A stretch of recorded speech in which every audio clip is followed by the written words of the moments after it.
Thank you. Senator King. Thank you, Mr. Chairman. First, Mr. Secretary, I want to thank you for your visits to the Portsmouth Naval Shipyard and Bath Iron Works, particularly for the time you took to talk with the men and women on the deck plates, the people who are out there doing the work. It meant a lot to those people and meant a lot to the workforce. And the fact that you took the time to do that, I think, is exemplary. The other thing I want to note at the beginning, we always get in these hearings, there's a lot of criticism and harsh questions. I want to compliment the Navy for the performance in the Red Sea.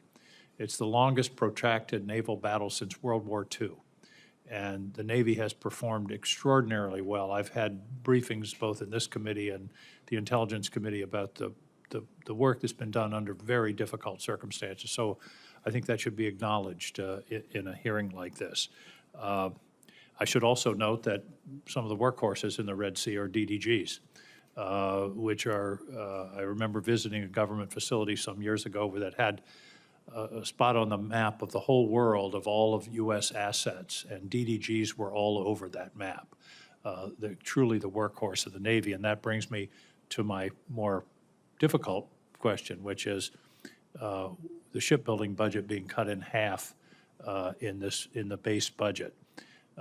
Those of us who've been on this committee for some time remember OCO. It seems like this is son of OCO, where we're using the reconciliation to do what ought to be in the base budget. The problem with it not being in the base budget, Mr. Secretary, is the message that sends to industry in terms of planning and long-term commitments, investments.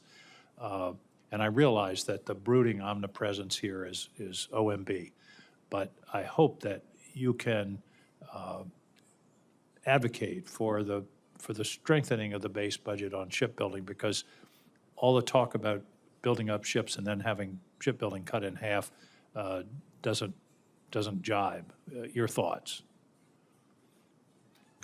Thank you for the question, Senator King.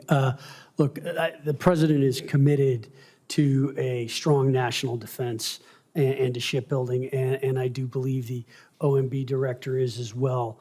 My team continues to work closely with the Secretary of Defense's office and OMB in order to try to prioritize and get these programs going. I think we are moving in a good direction, and I am hopeful that we will get something out that Well, I hope so. A wise old New Englander once said, "Your actions speak so loudly I can't hear your words." So not being in the base budget, I think, is a real problem, both in terms of the practicality of it, but also for the message that it sends to the defense and industrial base. You talked about availability, and this is something I've been working on for some time. The average availability of Navy ships, and it varies. Amphibs are below 50%. Some, as you mentioned, are around 70%, but the average is around 50%. The average availability of Carnival Cruise Lines is 93%. If Carnival Cruise Lines had 50% of their ships offline at any given moment, they'd be out of business.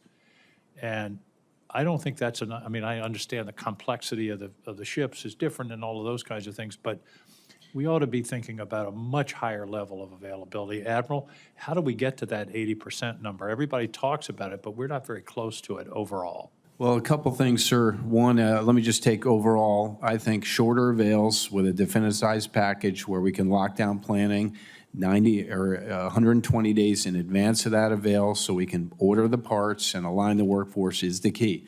That means we have to be disciplined to do that, and we have to do our open-ended specs where we go assess the condition of the ship early enough to inform that package. And there's software now that can predict part failure, and there's a lot of technology involved in higher levels of availability. Yes, sir. In fact, these open-ended specs now can be conducted. I don't have to drain a fuel oil tank.